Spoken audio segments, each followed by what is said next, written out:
Boa noite a todos. Hoje é dia 28 de março de 2019. 28 de março. 28 de março de 2019. Vamos dar início à nossa oitava aula. Resolução. Exercícios VUNESP. Então agora, o susto. A gente já tem uma resposta, a prova vai ser dia 5, né? Se Agora nada já mudar pode até lá, marcar, né? né? Não tem, Oi, Mário. não tem mais perigo de remarcar de novo, não, né? Pô, acho que seria demais da conta também, né? Não acho que... Mas, de qualquer forma, né, a gente tem que aguardar aí pelo menos mais uma semana para poder mudar a passagem aérea, né? Você acha que... Ah, não sei, tudo pode acontecer. Mas será que eles mudariam de novo? Elisa? Não acredito, né? Não, né? O futuro a Deus Não sei, só pertence, se né? A gente não pode falar nada. tiver alguma medida judicial, né? É. Mas hoje é dia 28 de março. As nossas viagens, a minha está marcada lá para o dia 13. Então eu vou deixar aí para o dia 4, dia 5, semana que vem, para resolver essa questão da alteração da passagem aérea e do hotel também, né? Melhor. Ó, receberam um arquivo que eu mandei agora à tarde para vocês? Elisa, Recebi, já entendi. nós já vencemos o título de crédito, Elisa. Eu imprimi hoje à tarde, o Mário estava aqui com a gente. Eu acho ótimo, é uma sugestão aos senhores, imprimir os pontos da prova oral. Eu adoro estudar dessa forma. Eu estudei os pontos da IESES, né? Tem um ponto aqui na IESES, que é o ponto 9, porque isso, de certa forma, é claro, são outras bancas, mas de certa forma, organiza o estudo nosso, né? O estudo jurídico. Esse ponto 9, ele causa pânico aí. Mas se nós observarmos, nós estudamos esse ponto aí com muita tranquilidade, né? Só não vimos propriedade industrial, mas temos aqueles artigos lá aquele texto da Elisa. Os contratos mercantis também é um ponto não muito estudado. Mas títulos de crédito, a lei da arbitragem e mediação é moleza, moleza. Dá para fazer um esquema dessas duas leis tranquilamente. Ou seja, você estuda muito rápido no final de semana o ponto 9, sem maiores traumas. Vamos lá. Estamos todos com os artigos, com a lista de exercícios. Hoje e amanhã nós vamos fazer o títulos de crédito. A gente vai vencer essa lista amanhã. Sábado e domingo vamos ficar com os direitos reais. Elisa, hoje à tarde eu tinha planejado começar a parte dos direitos reais. Mas como a Lorena estava viajando, o Celso no trabalho não pôde assistir, você não pôde acompanhar, eu resolvi fazer o seguinte, terminar a parte do cheque hoje e amanhã eu vou começar os direitos reais. Então eu vou falar sobre direitos reais amanhã, vou falar sobre direitos reais no sábado e direitos reais no domingo.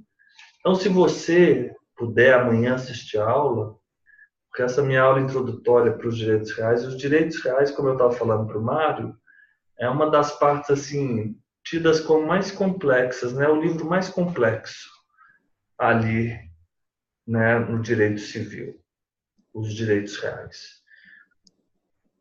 E aí a gente, com essa introdução, a gente consegue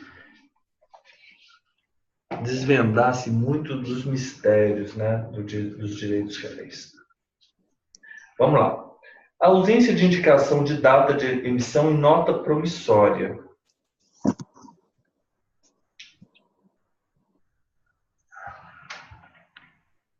Eu estava focando na escritura do Paraná.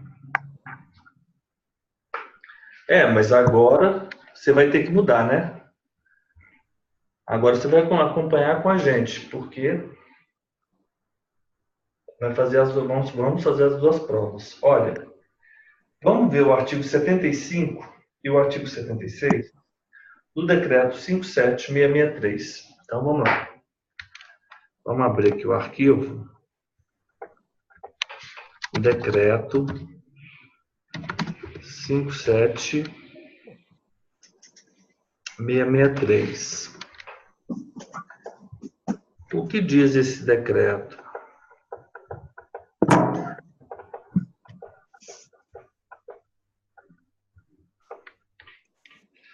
Ele tem um artigo 75. Vamos lá. Artigo 23. Eu vou compartilhar com os senhores aqui este decreto. E esse decreto ele vem assim, ó. Abrir aqui mais. Estamos todos na tela, artigo 43, 44. Vamos lá no artigo 75 e 76. Nós vamos, nesses artigos, ter disposições pertinentes à nota promissória. A nota promissória, ela vai conter o que ela deve conter, obrigatoriamente. Artigo 75. Cláusula cambiária. Então, vamos lá. Artigo 75 da LUG. Requisitos, nota promissória. Quais são esses requisitos da nota promissória? O artigo 75 diz: o primeiro é a cláusula cambiária. Cláusula cambial, cláusula cambiária. O que é essa cláusula? É o nome do título no corpo do título. Isso é a cláusula cambiária. 2. Promessa pura e simples de pagar uma quantia determinada. Nota promissória. Então, eu tenho nota promissória, eu tenho a promessa de pagar quantia. Promessa de pagar quantia. Correto? Época do pagamento, indicação do lugar em que se deve efetuar o pagamento.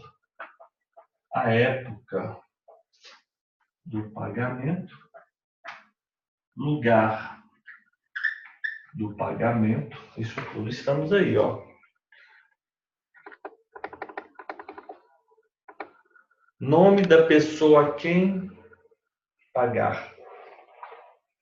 Nome de a quem pagar.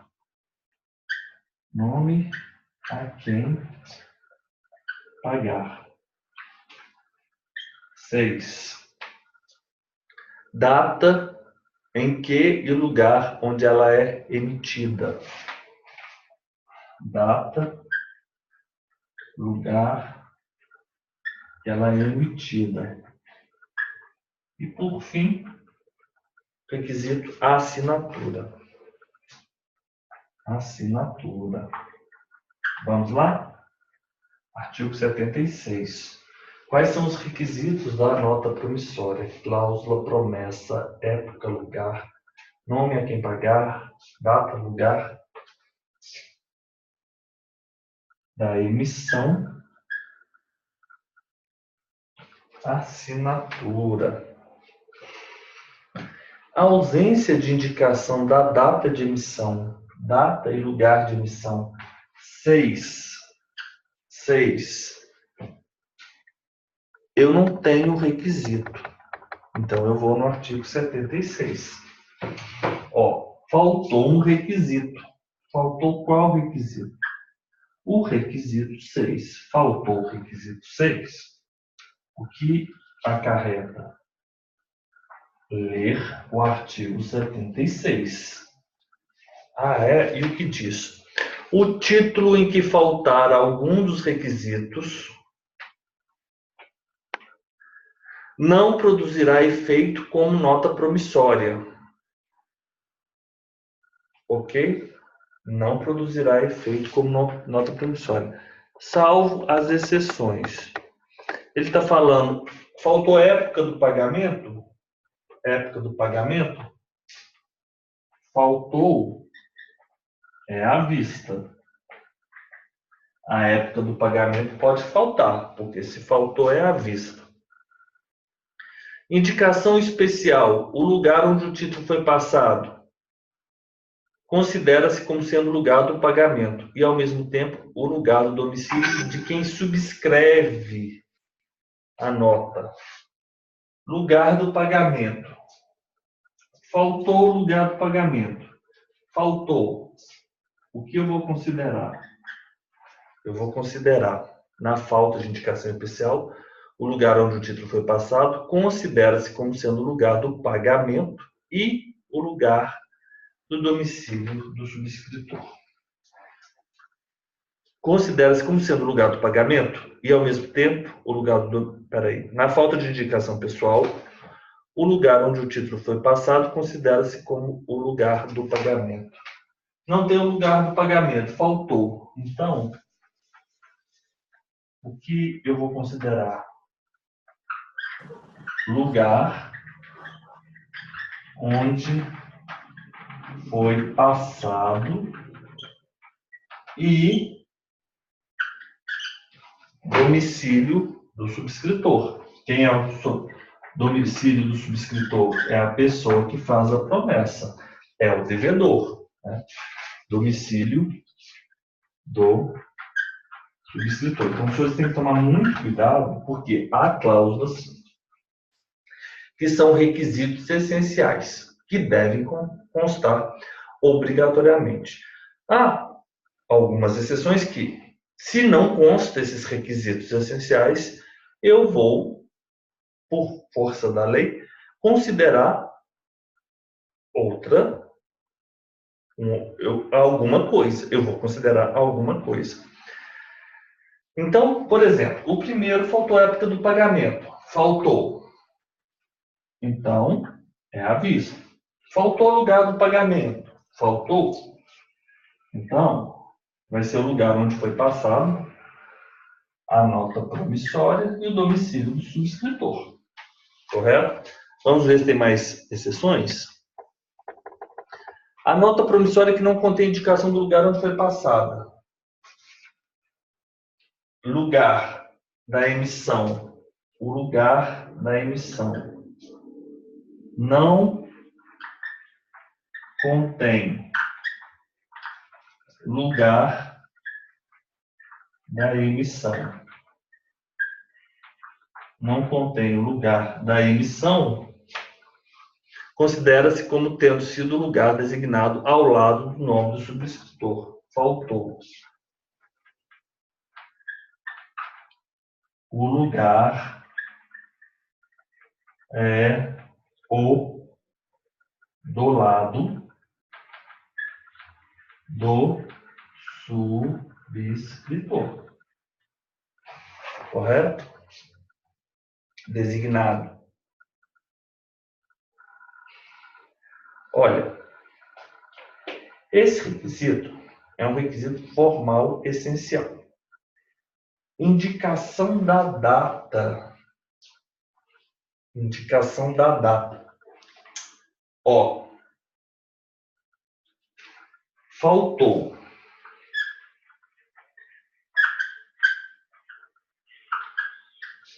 Eu vou considerar lugar de pagamento, época do pagamento,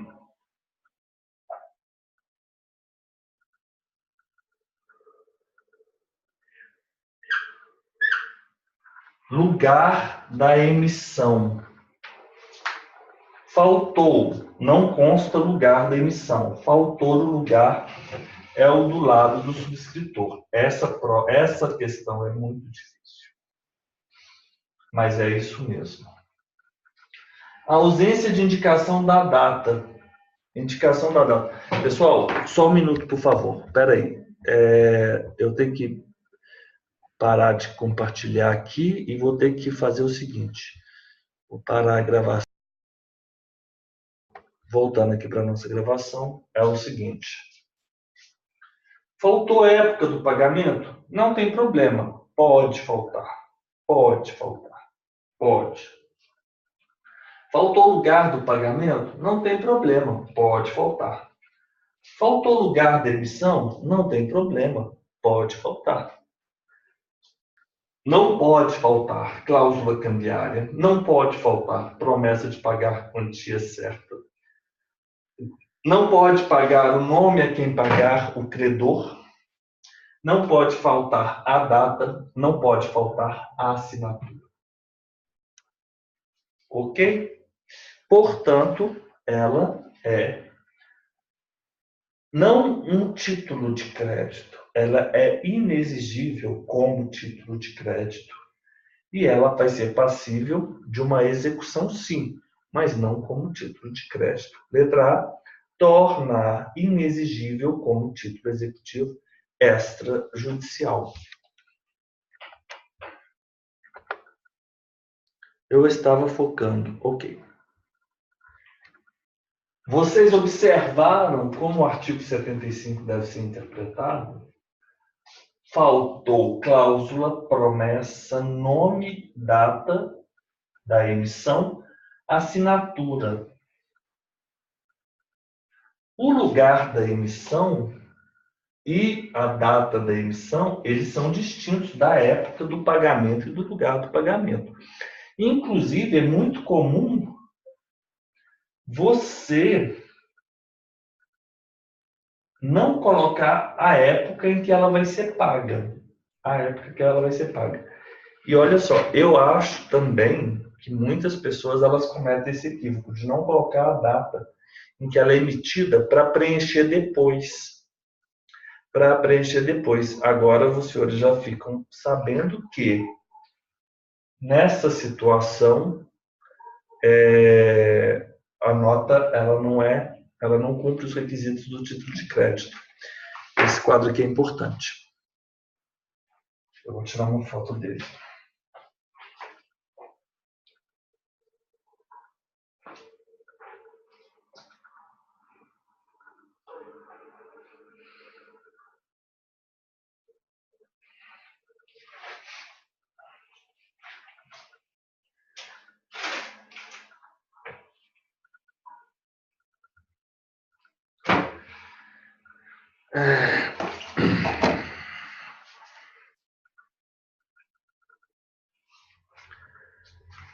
Elisa, tranquila?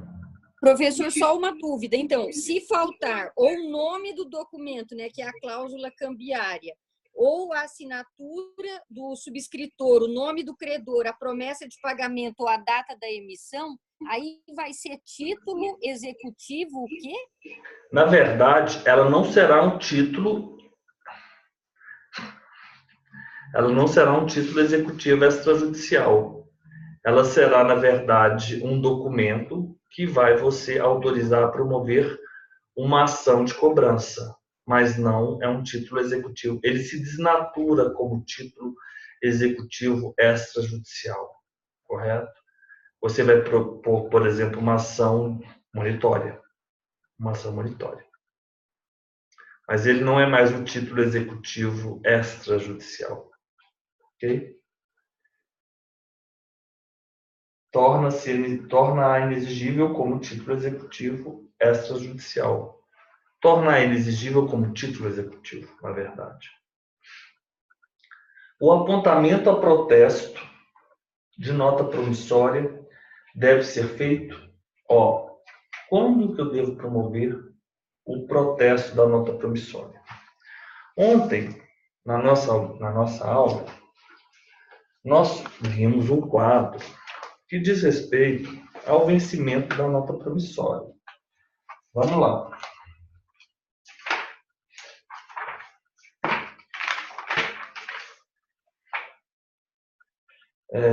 Nota promissória.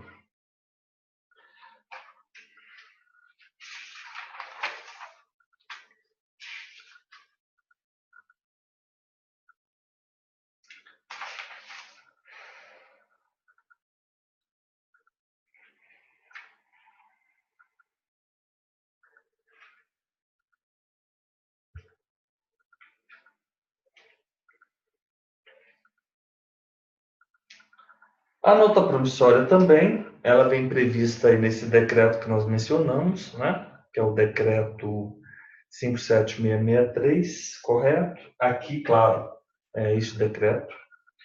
Ela tem aquela figura, né, do emitente, né? Do sacador ou promitente, que é o emitente, que é chamado de subscritor, e por outro lado, nós temos o credor, né? Vamos ver aqui. Nota promissória. Esses requisitos indispensáveis. Não há que se falar em aceite na nota promissória, né? Mas no artigo 78, ele diz uma expressão seguinte, que a emissão da nota promissória acerta o termo da vista. O que significa isso? Que ela deve ser apresentada, né, para o devedor. Depois que ela foi emitida pelo devedor, ela vai ser entregue para o credor. E quando ela fala a emissão de nota promissória acerta o termo da vista, o título ele deve ser levado ao visto daquela pessoa que emitiu, do subscritor, no prazo de 1 ano a contar do saque da nota. Então, após o visto do subscritor, que não é a assinatura do emitente da nota promissória, que começa a correr um certo prazo, desde já estipulado desde a emissão. Então, quando eu falo que ela pode ser acerta o termo da vista, não estou falando de aceite, porque essa figura não se aplica. Eu estou falando que vai ter uma figura que o próprio subscritor ele vai assinar e aí vai correr um prazo para que ela se toque, para que se vença a nota promissória. As súmulas do STJ que são aplicáveis. O prazo para ajuizamento da ação monitória em face do emitente de nota promissória, sem força executiva, porque ela já não tem mais força executiva, é quinquenal no dia seguinte ao do vencimento. O termo inicial, aqui ele fala o termo inicial, não fala o termo inicial. Tem um julgamento do STJ, que é o RESP 163-9470, que fala que o apontamento a protesto de nota promissória deve ser feito no prazo de 3 anos do dia seguinte do vencimento. Então, eu vou localizar esse recurso especial aqui. Vamos lá. Recurso especial. O recurso especial 163, vamos lá, 163-9470 do STJ. STJ Notícias, vamos lá, que deve estar por aqui. Vou dar uma lida aqui nesse texto, se os senhores me permitem, eu vou até colocar aqui para dividir com vocês. Eu vou mandar, de qualquer forma, o link aqui para vocês, que essas notícias aqui são importantes. Nosso estudo aqui, claro, está sendo um estudo extremamente avançado, mas é isso mesmo que a gente tem que fazer. A gente tem que estudar mesmo avançado.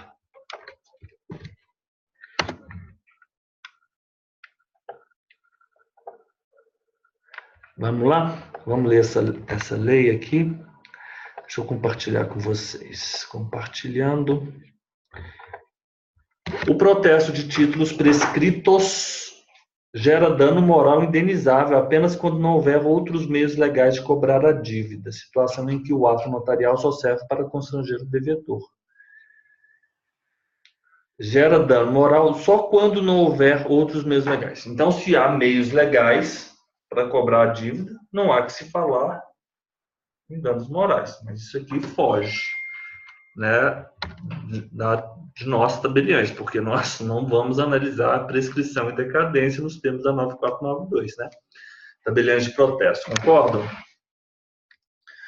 O protesto de títulos cambiais prescritos gera dano moral indenizável apenas quando não houver outros meios. O entendimento foi exposto ao analisar dois processos. Uma nota promissória foi protestada 9 anos após a sua emissão, sendo que o prazo prescricional para execução previsto em lei é de 3 anos. Em outro, um cheque cujo prazo para execução é de 6 meses foi protestado 4 anos após a emissão. Para a relatora, a ministra Nancy, Após a verificação de que os títulos foram protestados fora do prazo, pois já prescrita a ação cambial de execução, é preciso analisar se há dano a ser indenizado. A magistrada afirmou que o protesto do prescrito, após exauridos os meios legais de cobrança, constitui abuso de direito. De quanto que é esse informativo aqui? 2017. Recente, hein? Novembro de 2017. Tem um ano isso aqui, hein? Isso aqui é importante, hein, pra gente.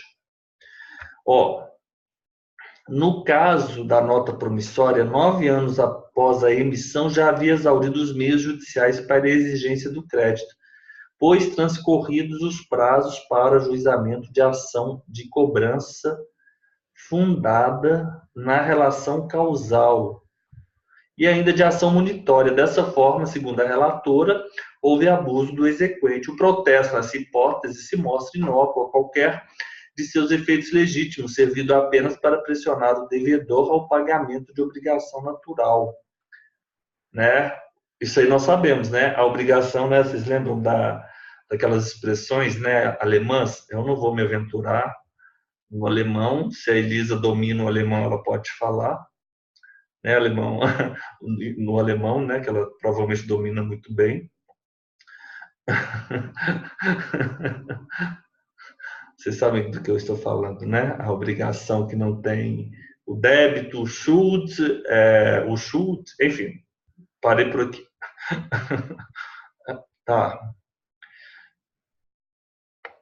Então, quando, porém, ainda existem outros meios de persecução, o entendimento da turma é que o protesto do título não caracteriza dano a ser indenizado. No caso do cheque, quando lavrado o protesto, subsistiria ao credor ainda as vias legais de ação de cobrança e da ação monitória, ambas submetidas ao prazo de prescrição quinquenal. É o recurso 1639470. Vamos lá ler o que ele está falando. O seguinte.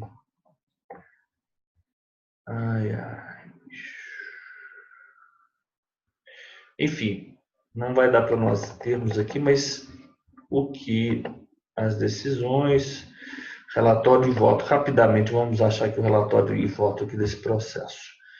O que eu quero para vocês, que vocês tenham em mente, se eu conseguir abrir. Vamos aqui no finalzinho dele para ver o que acontece.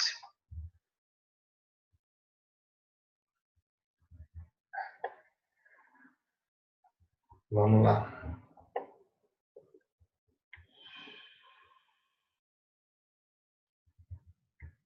Uhum.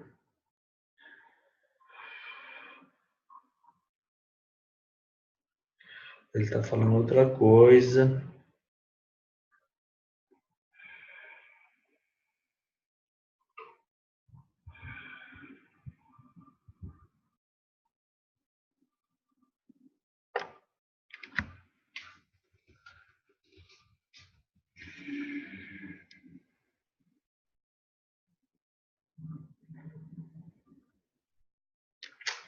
Enfim, o que eu preciso que vocês tenham em mente é o seguinte. Eu não vou conseguir achar isso aqui, ó. Anote que o prazo de prescrição é aqui, ó. Achei. Calma, a gente tem que ter paciência. Porque procurar essas expressões nos votos, né? Esse voto foi muito tranquilo. O prazo de prescrição da ação da pretensão executória do portador em face do aceitante da letra ou subscritor da nota promissória é de 3 anos a contar do vencimento, segundo o artigo 70 da LUG. O problema é o seguinte, pessoal, eu vou até mandar isso aqui, né? Ctrl C. Vou parar de... Eu acho que na LUG ele não fala especificamente, deixa eu voltar aqui para a LUG. Ele não fala no artigo 70, que é compartilhar aqui com vocês. Share. Ele não fala nessa expressão. Será que ele usa a expressão vencimento? Todas as ações contra o aceitante relativas às letras prescrevem em 3 anos a contar do seu vencimento. Fala. É o artigo 70 da LUG. artigo 70 da LUG, do vencimento.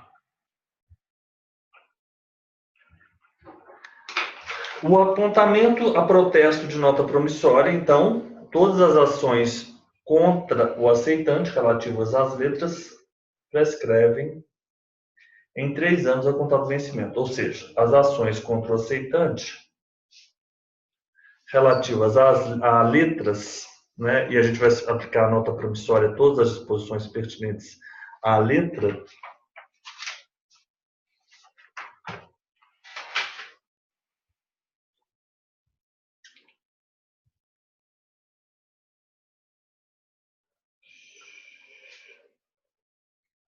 a gente vai aplicar. Agora, qual o artigo que fala isso? Artigo 78 da LUG. Ele fala o seguinte, que o subscritor da nota promissória é responsável da mesma forma que o aceitante. Então, as regras aplicáveis ao aceitante da letra devem ser, portanto, aplicadas ao subscritor. Então, o prazo de prescrição, nos termos aqui do professor André Santa Cruz, da nota em relação ao subscritor é igual ao da letra em relação ao aceitante.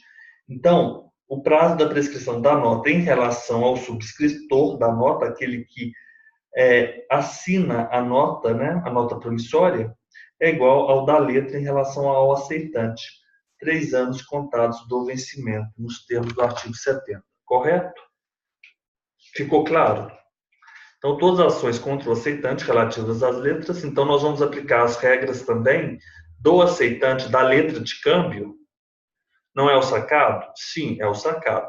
As regras do aceitante da letra de câmbio, as regras do subscritor da nota promissória vão ser as regras do aceitante da letra de câmbio. Portanto, o prazo vai ser de 3 anos a contar todas as ações contra o aceitante.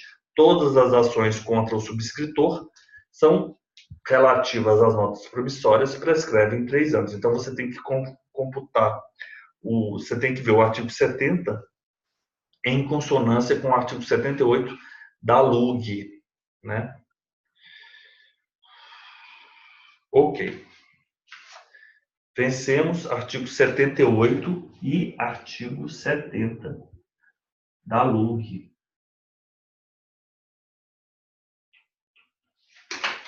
Terceiro, em relação aos títulos de crédito, estabelece o Código Civil. No título nominativo, o endossatário, pessoal, uma coisa é o seguinte, os senhores vão ter muita cautela com a expressão nominal, não é no Código Civil de 2002, sinônimo de nominativo. E a gente, quando está ali naquela resolução dos exercícios,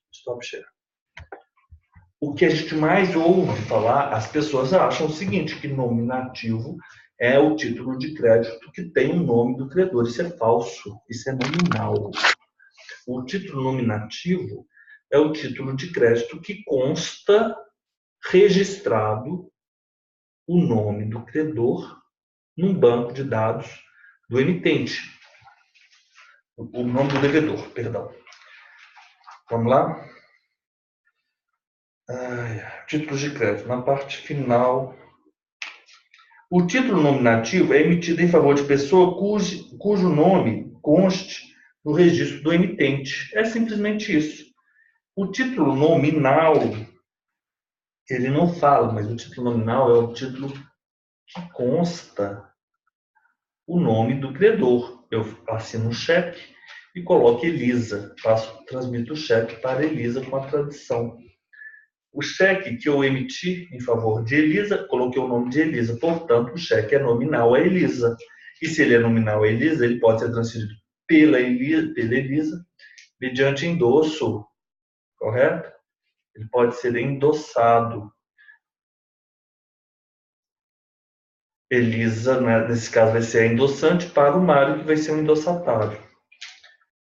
É título nominativo o emitido em favor de pessoa cujo nome consta no registro do emitente. Transfere-se o título nominativo mediante termo em registro do emitente, assinado pelo proprietário e pelo adquirente. O título nominativo também pode ser transferido por endosso que contém o nome do endossatário. Vamos lá? Artigo 923, parágrafo 3º. Ele está falando na letra A, que no título nominativo, o endossatário legitimado por uma série regular e ininterrupta de endossos tem o direito de obter a averbação no registro do emitente, independentemente de comprovação da autenticidade das assinaturas de todos os endossantes, caso o título original contenha o nome do primitivo proprietário, tem direito o adquirente a obter do emitente novo título. Não é isso. Parágrafo 2º. O endossatário legitimado por série regular e ininterrupta de endossos, isso se aplica ao título nominativo. O endossatário legitimado por série regular e ininterrupta de endossos tem o direito de obter a averbação no registro do emitente, comprovada a autenticidade das assinaturas de todos os endossantes.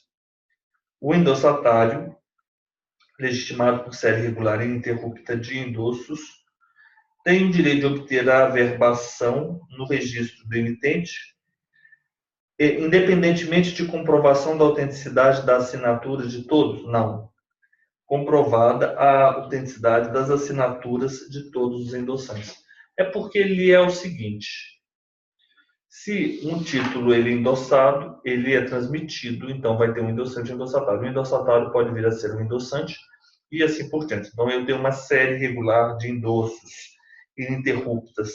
Aquele último endossatário, que é legitimado por uma série irregular de endosso, ele tem o direito de que o nome dele conste averbado no registro do emitente. Afinal, não é isso que define o título nominativo? Aquele emitido em favor de uma pessoa cujo nome consta no registro do emitente? Sim, mas a lei define que para obter a averbação deve ser comprovada a autenticidade da assinatura de todos os endossantes. Letra A, falsa, com fulcro no artigo 923, parágrafo 2º. O título nominativo ele pode ser transferido por endosso, desde que tenha o nome do endossatário. O título nominal ele pode ser transferido por endosso? Pode, mas pode ser em preto ou em branco, correto? Se lembram disso? Outra diferença, então, mais uma vez, quais são as diferenças entre título nominal e título nominativo? O título nominal é que tem o nome do credor, consta o nome do credor. O título nominativo é aquele título emitido em favor de pessoa cujo nome consta no registro de quem o emitiu. O título nominal ele pode ser endossado porque ele prevê a cláusula a ordem. Se ele tem a cláusula a ordem, ele pode ser endossado, mas ele pode ser endossado em preto e em branco. O título nominativo não. O título nominativo sim pode ser endossado, mas desde que conste o nome do endossatário. Portanto, ele só pode ter o nome, ele só pode ser endossado em preto, em branco e preto. O nominativo é sempre em preto. A transferência mediante endosso nos termos do parágrafo 1º só tem eficácia perante o emitente, uma vez feita a averbação, podendo o emitente exigir do endossatário que comprove a autenticidade da assinatura do endossante. Então, nesse caso, é imprescindível tanto a série regular como um único endosso a comprovação da assinatura do endossante. O possuidor do título ao portador tem direito à prestação nele indicada, mediante sua simples apresentação ao devedor, exceto se o título tenha entrado em circulação contra a vontade do emitente. Vamos lá ver o título ao portador, o que ele está falando? Ainda que, vamos lá? O que é o título ao portador? É aquele título, no Brasil, é o cheque, o único exemplo, que não tem o nome da pessoa, do credor, valor menor de R$100. A transferência desse título ele se faz pela simples tradição. Ok. O possuidor de título ao portador tem direito à prestação nele indicada, mediante a sua simples apresentação ao devedor. A prestação é devida, ainda que o título tenha entrado em circulação contra a vontade do emitente. Vamos pegar o nosso Código Civil para a gente dar uma olhada? Eu estou fazendo uma montanha aqui de livros aqui nessa minha cartinha. Vamos lá. O possuidor, 905. Deixa eu dar uma olhada para ver se ele traz algum exemplo aqui para a gente. 905, uma hipótese, né? O possuidor de título ou portador tem direito à prestação dele indicada, mediante a sua simples apresentação ao devedor. A prestação é devida ainda que o título tenha entrado em circulação contra a vontade do emitente. Restrição à circulação. O emitente pode restringir a circulação do título através da vedação da cláusula à ordem ou com a oposição da cláusula não à ordem. Restringir? Não. Discordo. São coisas, situações distintas. Ah, sim. Mais ou menos, né? Mesmo que conste tal vedação, em circulando o título, deve o emitente pagá-lo e buscar, junto ao responsável pela circulação, a devida compensação de perdas e danos. Pessoal, o fato de eu colocar cláusula à ordem ou cláusula não à ordem, isso não é restrição à circulação, não. Isso é falso. Porque o título ele pode circular mesmo com essas duas cláusulas. O que ocorre é que com essas cláusulas eu tenho que promover atos específicos. Cláusula à ordem, endosso. Cláusula não à ordem, sessão civil. Endosso, transfiro e garanto. Cláusula não à ordem, sessão civil. Só transmito, mas eu não vou garantir a solvência. Correto? No parágrafo único pode ser detectada a teoria da criação. Não é. Esse comentário aqui, não sei. Mas eles não são, né,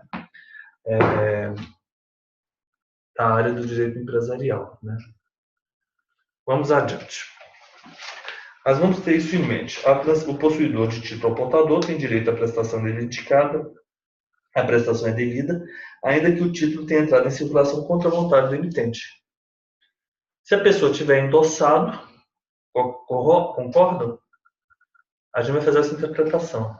Se a pessoa, ele fez o título nominal, mas ele pode ser endossado, não tem problema nenhum. 905, então, 905, parágrafo único. Letra B. No vencimento, pode o credor recusar o pagamento do título se for parcial? E caso concorde o credor, não. Isso é falso.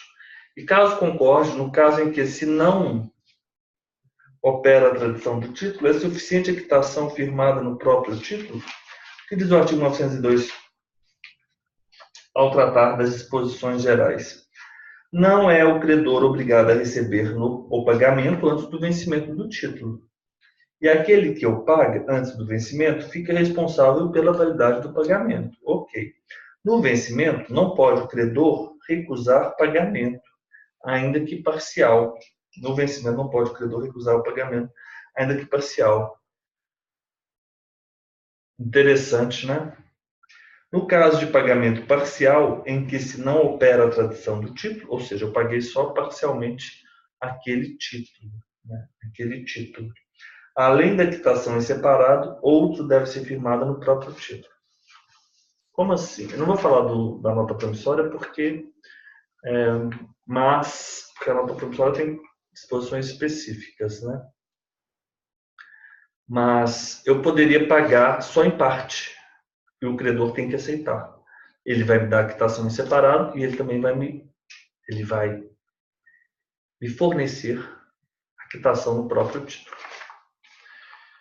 No vencimento, pode o credor recusar? No vencimento, não.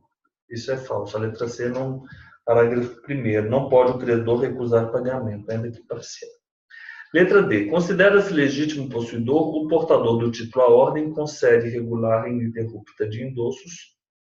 Nossa, está falando do quê? Do nominativo, Davi. Então, eu já vou lá no 923, parágrafo 2º. E seguintes parágrafos.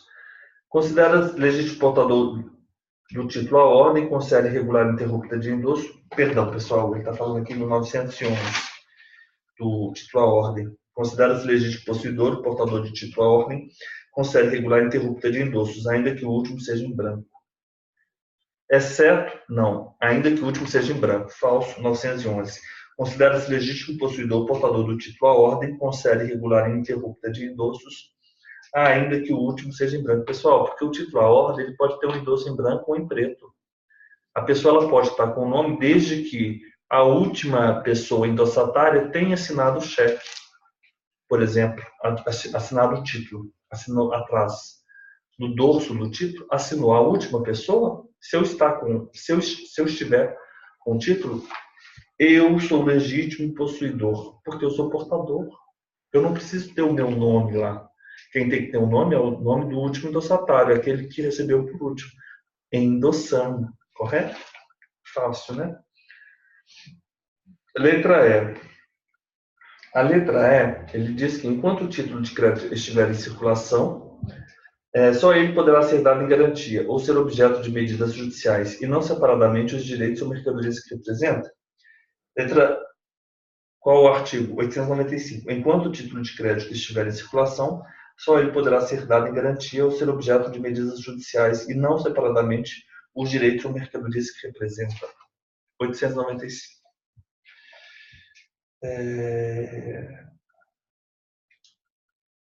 Pessoal, vocês se lembram aquele quadro que nós fizemos ali do artigo 70, da LUG? O título de crédito incompleto ao tempo de emissão deve ser preenchido de conformidade com os ajustes realizados? Você acha que se aplicaria à nota promissória? Não. A nota promissória faltou aqueles requisitos, ele perde a característica de título de crédito extrajudicial, correto? Ele vai valer como prova, né? Em uma eventual ação monitória, uma ação de locupletamento. São as duas possibilidades. 4. Assinar a alternativa que apresenta o acordo de acordo com a Lei 7357. Hoje vimos essa lei, estamos feras nessa lei, né? O Mário, né? Nós vimos. O cheque deve ser apresentado para pagamento a contar do dia da emissão no prazo de 60 dias quando emitido na mesma praça? Falso. Falso. Artigo 33. Na mesma praça, 30 dias. Na praça distinta, 60 dias. O cheque não admite endosso? Não admite endosso? Falso. Tem cláusula ordem. Artigo 17. Vamos lá, de qualquer forma, na lei do cheque, que é a Lei 7357. Vamos lá. Artigo 17. Abri ele aqui, ó.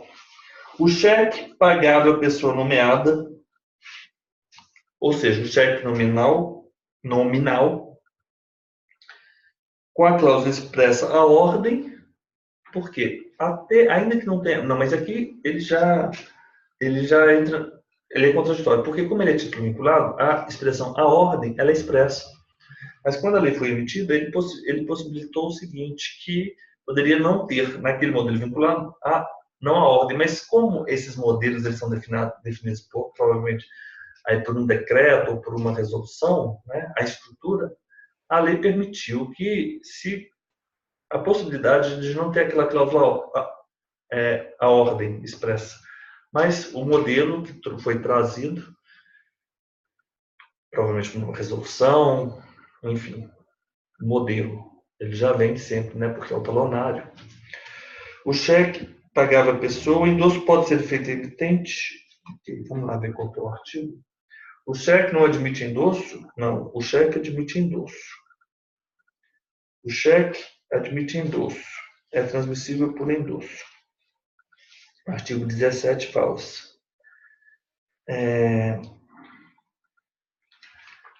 Sendo nulo endosso total? Falso. Isso é falso.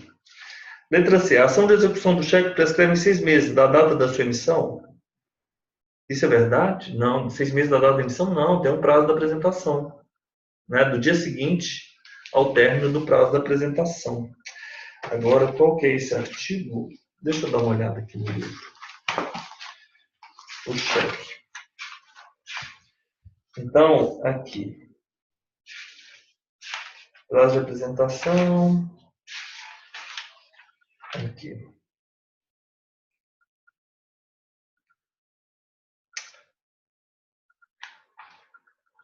Artigo 59 da Lei do Cheque, ó. Artigo 59. Artigo 59. Artigo 59. Prescreve em 6 meses, contados da expiração do prazo de expiração, a ação de execução do cheque. Ok. Artigo 59. Qual que é o prazo de expiração? 30 ou 60 dias. Ok. Artigo 59. Artigo 59. Vou marcar aqui.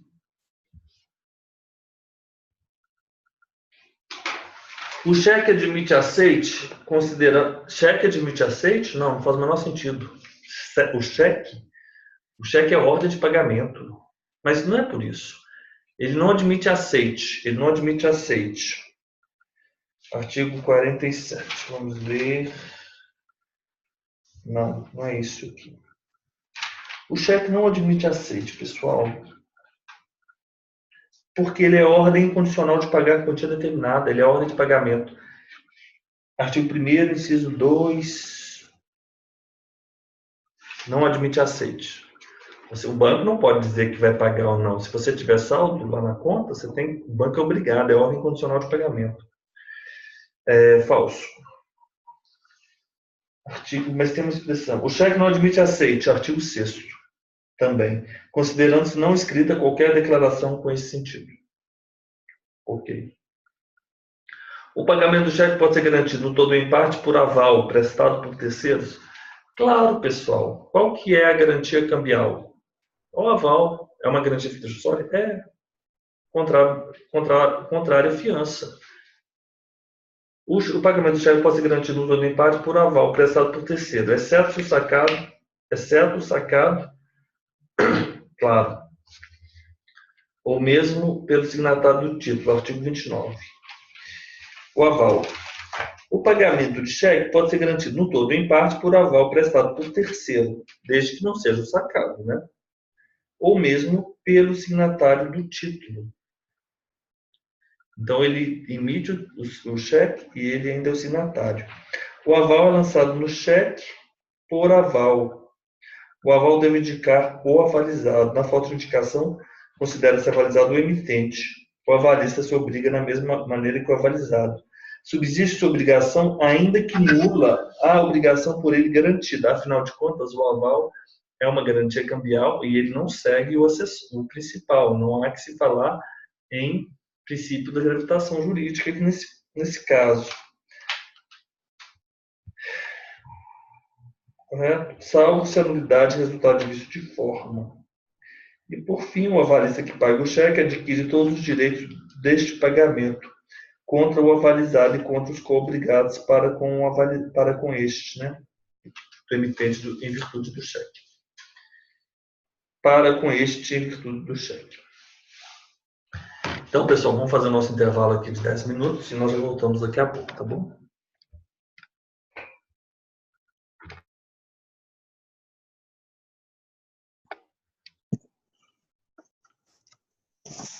Para nós continuarmos aqui a nossa resolução, a nossa prova. Então, vencemos a 4, né? Falando sobre as disposições da lei do cheque. Ok. 5. César Vivante definiu o título de crédito como sendo o documento necessário para o exercício do direito literal e autônomo nele mencionado. Sobre o tema, assinale a alternativa correta. De acordo com a legislação vigente no país, o aval parcial é vedado, porém, na mesma legislação estabelece que o endosso parcial é válido. Endosso parcial é nulo. O endosso parcial é nulo. E o aval? Vamos lá no Código Civil.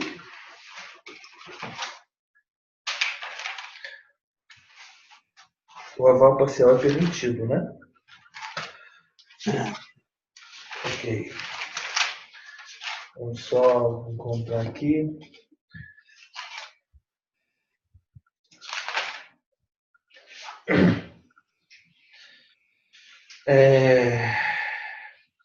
Não, é vedado o aval parcial. O aval parcial, nos termos do artigo 897, é nulo. É nulo, o 897 é nulo, o aval parcial, correto? Professor, mas nos títulos nominados é possível, né? Que o senhor falou. Exato. Mas ele falou o seguinte: legislação vigente no país. Então, na vigente do país, a gente vai pensar o Código Civil também. É vedado o aval parcial. É vedado o aval parcial, ou seja, no Código Civil é vedado o aval parcial. Se hoje pegarem aqui aquele quadro que eu fiz, vamos ver se eu consigo localizar aqui, porque a gente está produzindo tantas telas que eu já estou tendo dificuldade para encontrar aquilo que a gente falou ontem, né?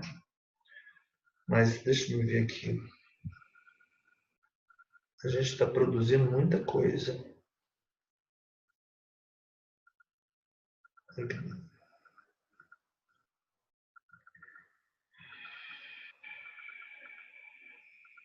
Aval. Aval, aqui, achei. Código Civil, vedado aval parcial. Vou mandar de novo para vocês.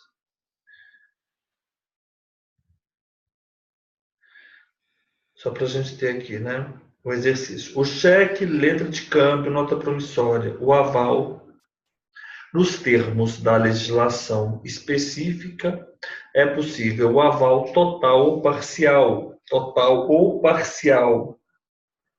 Só que o Código Civil vem falando. É vedado o aval parcial. E o endosso parcial é válido? É nulo o endosso parcial e não escrita qualquer condição. Considera-se.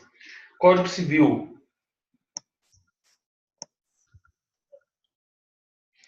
Onde está essa parte? É o 910, parágrafo 3º. Obrigado, Elisa. Deve ser mesmo. Exato. Considera-se não escrito o endosso cancelar total ou parcialmente a transferência. Não, não é esse não, Elisa. Não tem problema. A gente às vezes se perde aqui nos artigos. É vedado o aval parcial, tudo bem. Mas aonde está falando do endosso? Aqui, 912, Elisa. Considera-se não escrita no endosso qualquer condição a que o subordine o endossante. É nulo o endosso parcial. Eu devia ter colocado aqui, não coloquei.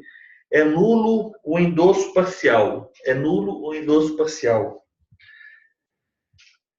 Então, parcial no Código Civil não pode ser nem endosso nem aval. Né? Na LUG, também é nulo o endosso parcial escrito a qualquer condição. Para o endosso, é a mesma coisa no Código Civil e na LUG. Nulo o endosso parcial. E é vedado o aval parcial no Código Civil, mas pode ser avalizado em parte a letra de câmbio, a nota promissória e o cheque. Ok. Nossa, tá frio agora aqui. Vamos lá. Eles colocam assim, eles pensam assim, o aval é vedado, eles têm V de aval vedado, né? O aval parcial é vedado, então o aval é vedado, o aval parcial. E nulo, o endosso, né? Nulo, o endosso parcial. Então o endosso é nulo e não escrito em qualquer condição. Então, o endosso parcial é nulo, mas o aval é permitido, é vedado? É vedado o aval parcial. Tá. O aval parcial é vedado no Código Civil, mas ele é permitido para o cheque, nota promissória e letra de câmbio. Tá. Ok? O endosso ele é nulo, o parcial, em qualquer situação, tanto no Código Civil quanto nas leis, na LUG. Fechado. Obrigado. B. Considera-se o lugar de emissão e de pagamento, quando não indicado no título de crédito, o lugar onde a obrigação deve ser resolvida ou subsidiariamente o domicílio do emissor. Vamos lá nas partes das disposições gerais. O título de crédito, documento necessário, 897. A omissão de qualquer requisito legal que tire ao crédito da sua validade, como título de crédito, não implica a invalidade do negócio que lhe deu origem. Deve o título de crédito conter data de emissão e indicação precisa. Esses três é indispensável para os inominados, né? Data de emissão, indicação precisa dos direitos que confere e assinatura do emitente. Esses três. É à vista o título que não contém a indicação do vencimento. Parágrafo 2º. Responde a nossa pergunta. Qual que é o lugar de emissão e de pagamento? Domicílio do emitente. O lugar de emissão, o domicílio do emitente. Considera o lugar de emissão e de pagamento. Ele simplesmente fala assim, considera o lugar de emissão e de pagamento o domicílio do emitente. Não. Letra C. Ressalvada a cláusula expressa em contrário constante do endosso, responde o endossante pelo cumprimento da prestação constante do título? 914. Ressalvada a cláusula expressa em contrário, constante do endosso, não responde o endossante pelo cumprimento da prestação constante. Pessoal, isso aí é um outro porém, que é diferente daquilo que eu falei. Regra geral para o Código Civil, para os títulos inominados, quem transfere pelo endosso, ele não responde, não é isso? Não responde o endossante pelo cumprimento da prestação do cumprimento. Você se lembra que eu falei naquelas outras situações? É porque eu estava falando ontem dos nominados. Transfere e garante, correto? Mas o Código Civil fala também que a garantia do endossante, nas hipóteses dos títulos inominados, a garantia dele não existe, na verdade, né? Não responde, a não ser que tenha uma cláusula expressa. Respirando fundo, né? São os pequenos detalhes. Letra D. O Código Civil estabelece, 914, né? O Código Civil estabelece que é considerado como título à ordem aquele emitido em favor de pessoa cujo nome consta no registro do emitente. Pessoal, o nome desse não é título à ordem, o nome desse é título nominativo, artigo 921. A omissão de qualquer requisito legal que retire ao escrito a sua validade como título de crédito não implica a invalidade do negócio jurídico que deu origem. Letra E. A omissão de qualquer requisito legal que tire ao escrito a sua validade como título de crédito não implica a invalidade do negócio jurídico que lhe deu origem. 888. A omissão de qualquer requisito legal que tire ao escrito a sua validade como título de crédito não implica a invalidade do negócio jurídico que deu origem. Eu reputo essa questão fácil. Por quê? Letra da lei. Né, Elisa? A gente tem que estar afiado aí na letra da lei. Por isso que essa semana, título de crédito, a gente tem que estar lendo a lei e a semana do título de crédito. A Fernanda está falando que gosta de estudar 2 por semana, eu não. Eu gosto de estudar uma só por semana, porque minha cabeça fica pensando daquele jeito. Não sei. Acho melhor para mim. 8. Sexto. Assinale a alternativa que corresponde ao conceito de título de crédito do 887. Já falei que esse conceito é o conceito italiano do Cesare Vivante, né? Cesare Vivante. Se você vai me corrigir agora, Mário, me dá uma licença, só para eu fazer uma pergunta para Elisa. Ô, Elisa, confere aquela informação que o C, no italiano, ele não é pronunciado T no início da palavra, ele só é pronunciado T no meio da palavra. Então, focaccia, você fala com T, focaccia. Mas o Cesare é Cesare mesmo, não é Cesare, como as pessoas querem italianar. Não, é Cesare, porque é o C, E e o C, I, é Che e Ti. Ah, tá. É Cesare Battisti. Ah, tá. Tchê, com T, então, correto? Sim. Ah, entendi. Então, isso que me falaram não tem fundamento? Não. Ok, obrigado. No italiano é Che e Ti. Ok, obrigado, Elisa. O título de crédito é o documento necessário ao exercício do direito ao... O título de crédito é o documento necessário ao exercício do direito autônomo nele contido que somente produz efeitos se preenchidos os requisitos legais.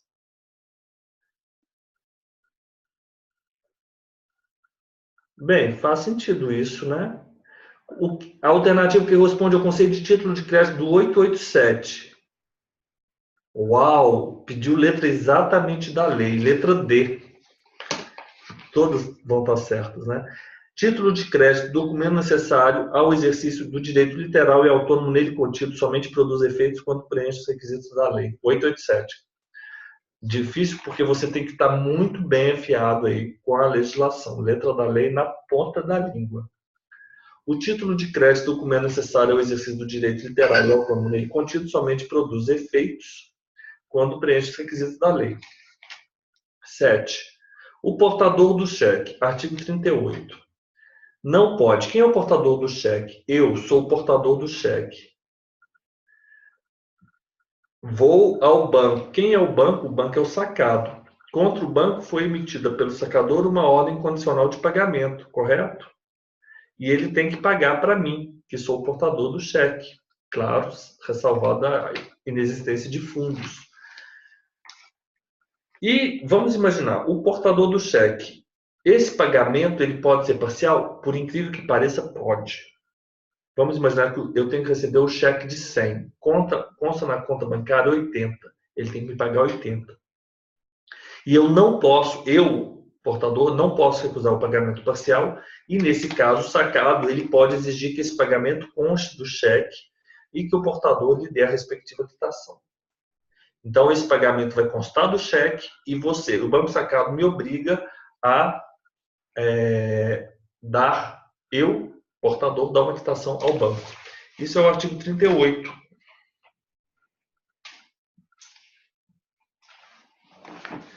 Artigo 38. Enfim, é o artigo 38 da Lei do Cheque. Eu não vou me reportar a ele, mas é exatamente isso que eu expressei para os senhores agora. Letra A. Letra A. O portador do cheque ele não pode recusar pagamento parcial, e nesse caso, o sacado, o banco, pode exigir que esse pagamento conste do cheque e que o portador lhe dê a respectiva quitação. Tá? É mais fácil para vocês, vamos adiante que eu quero fazer mais, pelo menos até a 15. 8. Qual dos títulos de crédito a seguir não é necessariamente causal? Já sabemos disso, causal. Nós sabemos 5477, se não me engano, a lei da duplicata, qual é mesmo? 5474. Exatamente. Sempre me confundo com essas leis, não sou bom com números. 5474, mas é essa mesmo. 54, causal. Compra e venda mercantil e contrato de prestação de serviços. Pronto. Compra e venda mercantil e contrato de prestação de serviços. Já vimos a lei do cheque, já vimos a lei da duplicata, já vimos a teoria geral, já vimos os títulos inominados. Os senhores tiveram uma boa base aí de títulos de crédito, hein?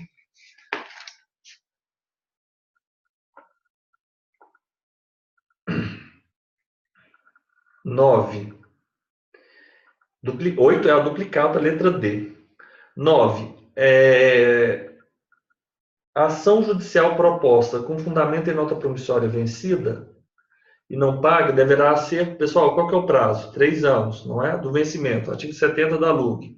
Então, eu vou propor essa ação monitória. Onde está prevista a ação monitória? No artigo 700 do novo CPC. Vamos lá.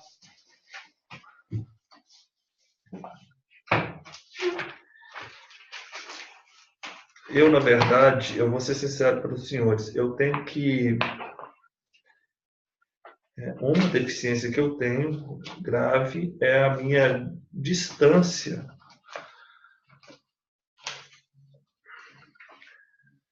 ao CPC. Eu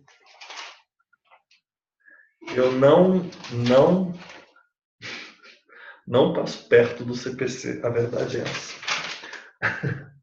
Não passo nem perto do CPC. Artigo 70. Você estuda, Elisa? Você também? Eu acho que eu tenho até um. Não, mas eu tenho que vencer isso, esse bloqueio, artigo 700. Vamos lá. Nem do novo, nem do antigo. O antigo ainda vai, né? Mas esse novo, então... Ação monitória. Vamos lá. Vamos ver aqui a ação monitória. A ação monitória pode ser proposta por aqueles que afirmar com base em prova escrita sem eficácia de título executivo. Elisa, se lembra depois que aquele título que não tinha um requisito? Ele é o quê?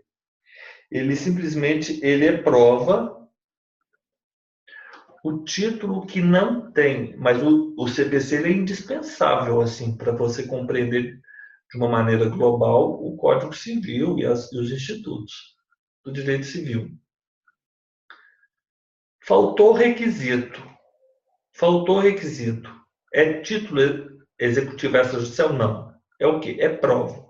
A embasar o quê? Uma ação monitória, nos termos do artigo 700. Com base em prova escrita, sem eficácia de título executivo. Sem eficácia. Eu falei, sem eficácia de título, não é título executivo. Nem cheguei a qualificar judicial ou extrajudicial. Não é título executivo. Ok. Então, vamos vencer o seguinte. Passou 3 anos. Da nota promissória, qual que é a data do protesto? Nota promissória, letra de câmbio. Venceu 3 anos para o protesto. Ok. Para o protesto.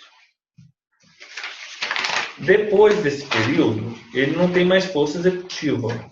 Então, eu vou propor a ação monitória nos termos do artigo 700. Correto? Professor, tem que citar aquela súmula que o senhor falou, 504 do STJ? Nesse momento aqui, esse exercício a gente resolve sem a súmula. Sem a súmula. Esse exercício é sem a súmula. Bem, qual é o prazo? Eu vou conjugar os 700 da ação monitória com um prazo máximo de 5 anos. Qual que é o prazo? Vocês lembram? 206, parágrafo 1º, ou parágrafo 5º, inciso 1? Vamos lá. Do Código Civil. Daquelas ilíquidas, 206. O prazo da monitória também tem um prazo prescricional. Parágrafo 5º, tem 5 anos. A pretensão de cobrança de dívidas líquidas. Parágrafo 5º, inciso 1. A da monitória são 5 anos. Correto? Então, eu tenho 3 anos para ele ter força executiva e 5 anos para monitória. Né? A pretensão de cobrança de dívidas líquidas constantes de instrumento público ou particular. Ok?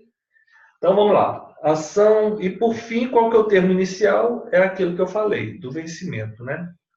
Para os 3 anos da MUC, que é artigo 70, conjugado com o artigo 78 ou 76, né?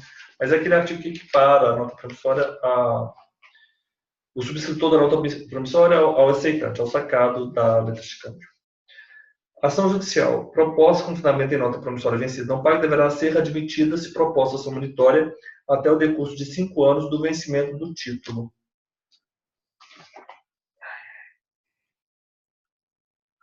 Pessoal, vencimento do título é vencimento após... Decurso de 5 anos do vencimento do título é decurso de 5 anos após o vencimento do título. Correto? Então, se o título vence uma determinada data, é claro, porque não há de se falar em prescrição antes de ter título vencido. Concordam comigo? Claro. Ficou claro, Elisa?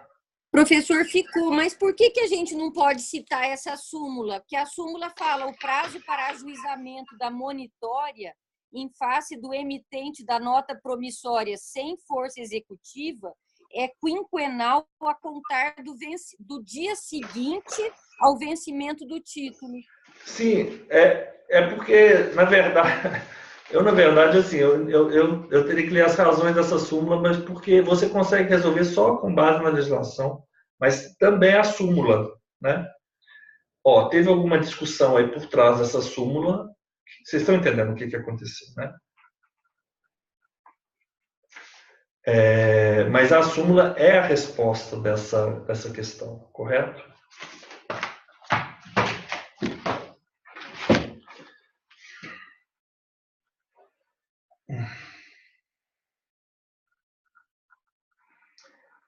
Qual que é a súmula que você citou agora? 503? Professor, o senhor que citou 504 do STJ. Ah, tá. É porque é o seguinte, a 504, ela fala da nota promissória. A 503 fala do cheque. Então, vocês vão ler 504 e 503. A 503. O prazo para o ajuizamento da ação monitória em fase do emitente de cheque sem força executiva é quinquenal, a contar no dia seguinte à data da emissão estampada na cártula. Esse é o do cheque, né? Vamos ver a da nota promissória, é o 504.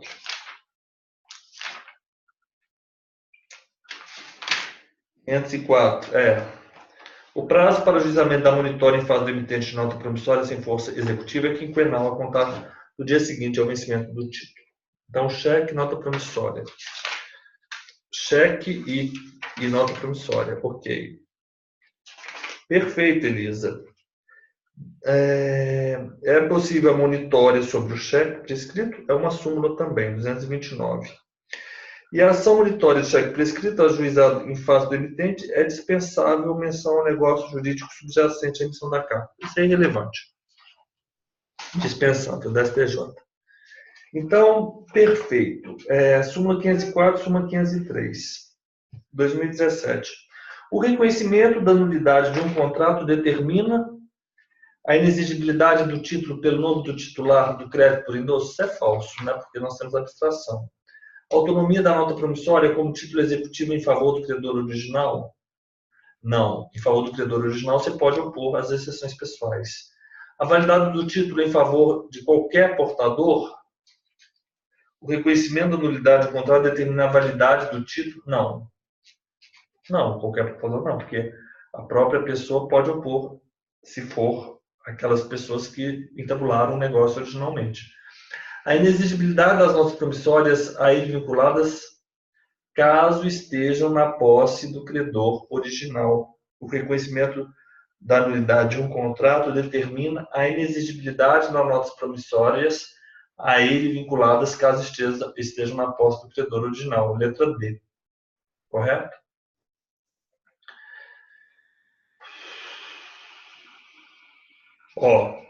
Vocês acreditam que existe, me parece que a súmula 258 é o seguinte: se a nota promissória ela foi emitida, o que ele está falando? O reconhecimento da nulidade de um contrato determina a inexigibilidade das notas promissórias a ele vinculadas, caso estejam na posse do credor original. Se você emitir uma nota promissória e você fizer menção expressa que aquela nota promissória está sendo emitida em razão de um determinado negócio jurídico, aquela nota promissória ela vai ficar vinculada àquele negócio jurídico. Então, as notas promissórias, sim, elas podem ser vinculadas ao negócio jurídico. E quando aquele negócio jurídico ele reconhece-se a nulidade desse contrato que determinou a emissão dessas notas promissórias, a inexigibilidade das notas promissórias é inexigível as notas promissórias vinculadas a esse contrato. Correto? STJ, deixa eu ver se essa súmula 258. Súmula 258.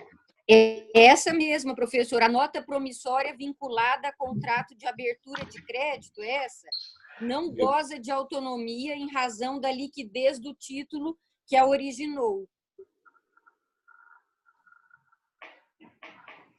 Essa que você leu, é a 258? Deixa eu dar uma olhada aqui, só um minuto.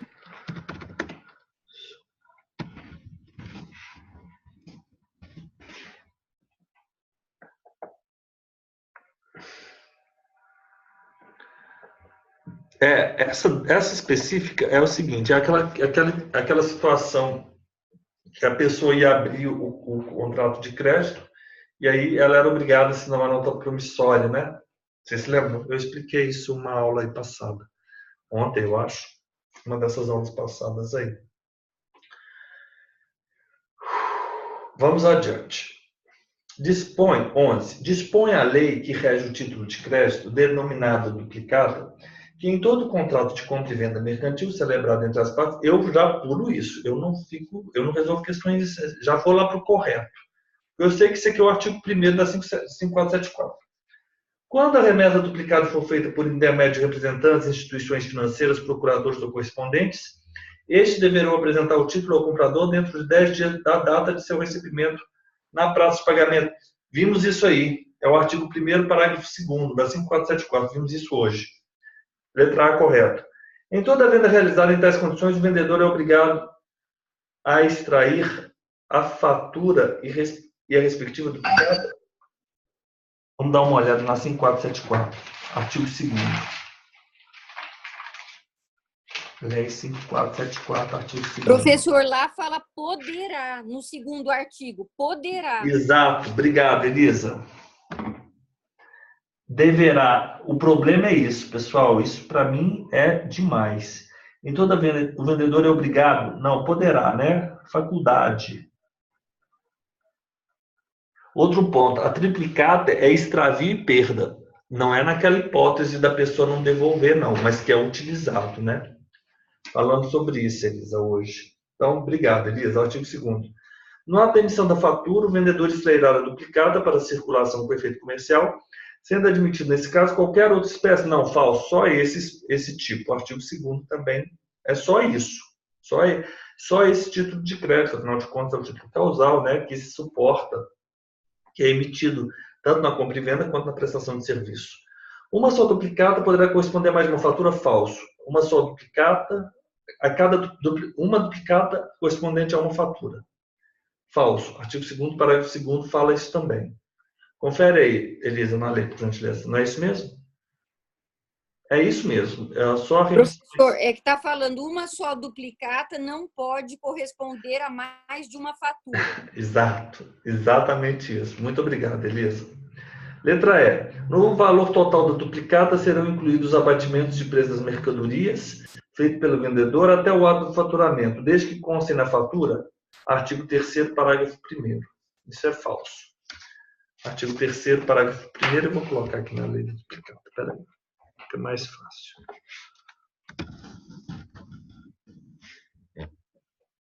Cinco quase é 4, artigo 3º.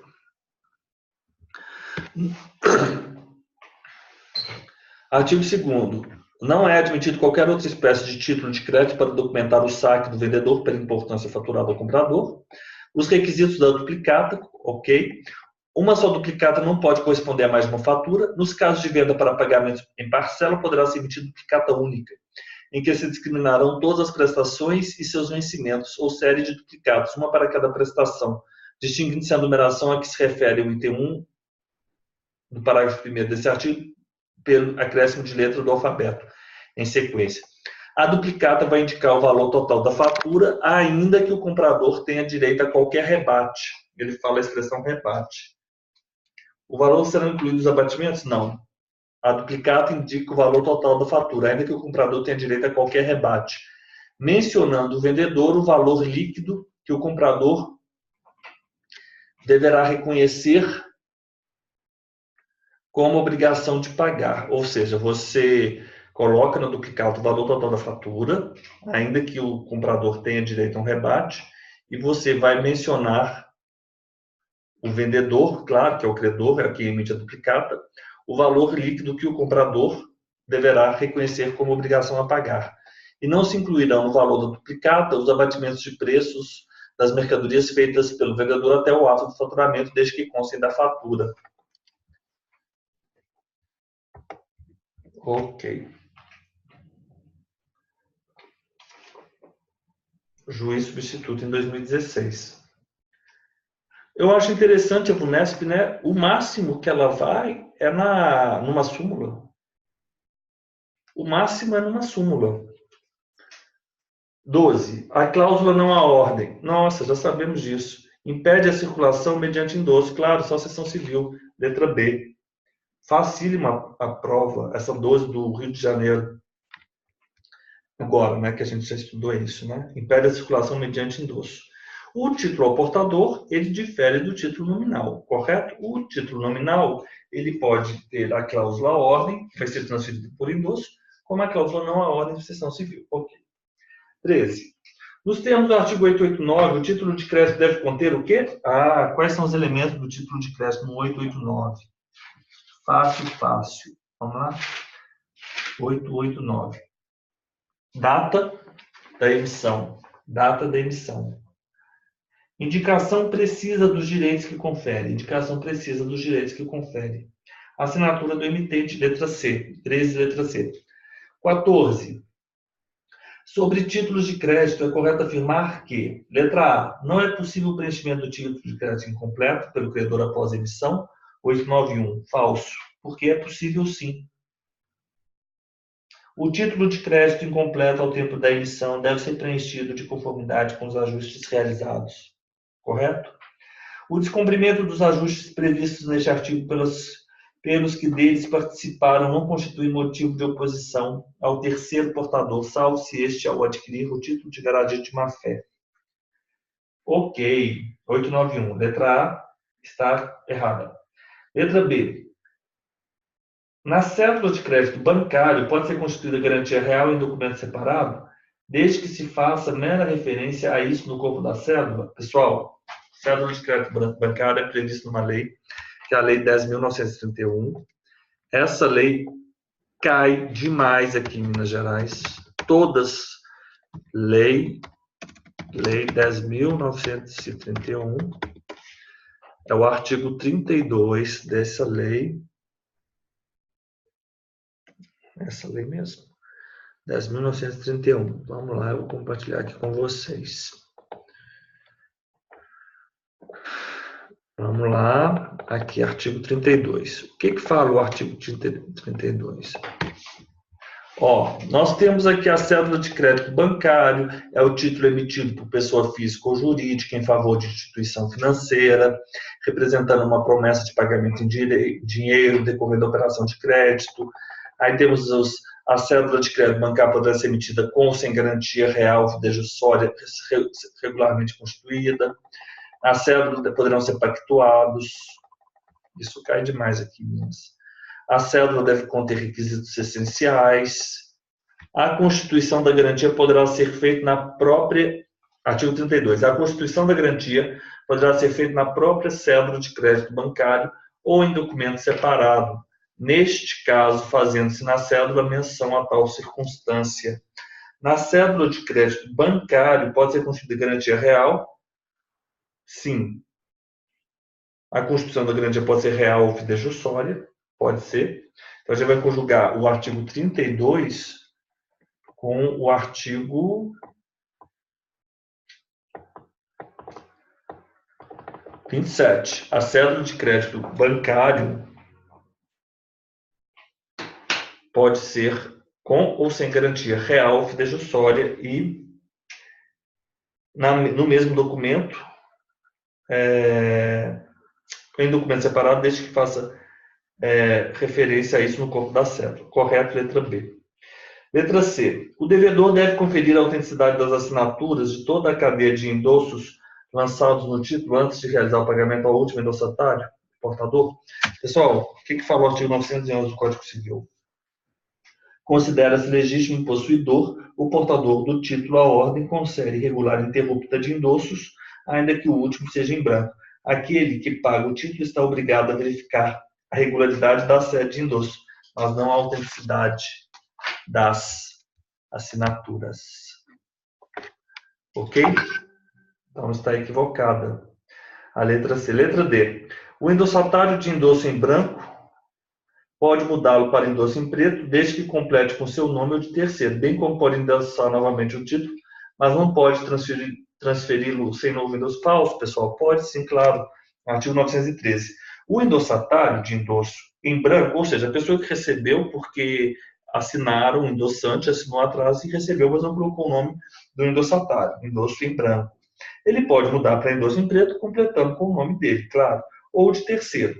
Ele pode endossar novamente o título, ou seja, transmitindo o título em branco ou em preto. Então, ele simplesmente vai endossar o título, ele vai assinar e vai transferir o título novamente, em branco ou em preto. Para quem? Não sei, em branco ou em preto. Ou pode transferi-lo sem novo endosso. Pessoal, ele pode transferir, porque o que consta é só o nome do último endossante. Então, pode transferir sem novo endosso. Ou seja, aí ele não participa da relação cambial. Correto? Fácil, né? 913.14, letra B. Essa questão era só na base da exclusão, porque ninguém vai lembrar dessa lei 10.931 ali na hora, né? Ainda mais quando um poderá, e aquela lá é outra, até poderá, né? Poderá. Vamos fazer a última questão agora, tá bom? O que prevê o Código Civil a respeito dos títulos de crédito? É a prazo de vista, o título de crédito que não contém indicação de vencimento, é a prazo de... Não, pessoal, não é a prazo de vista, isso não faz o menor sentido. Oi, Elisa.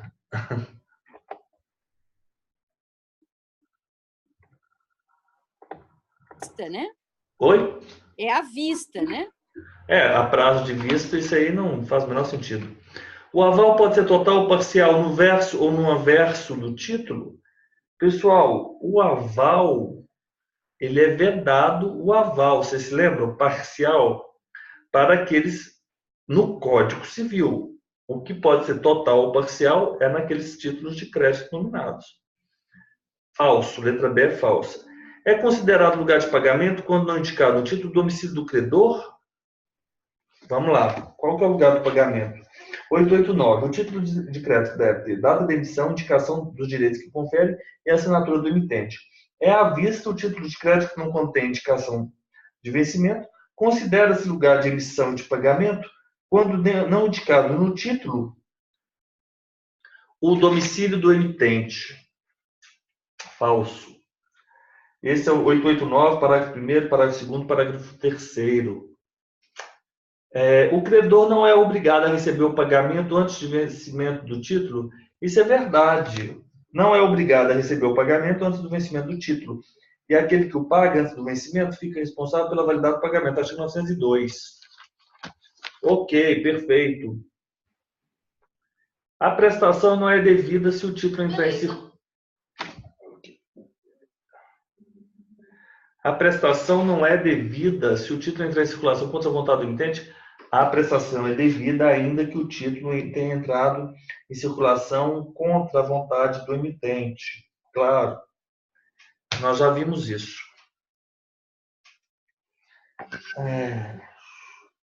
Parágrafo único 905. A prestação é devida ainda que o título tenha entrado em circulação contra a vontade do emitente. Pessoal, 9 horas em ponto. Eu agora hoje eu vou ser pontual, pelo menos, né?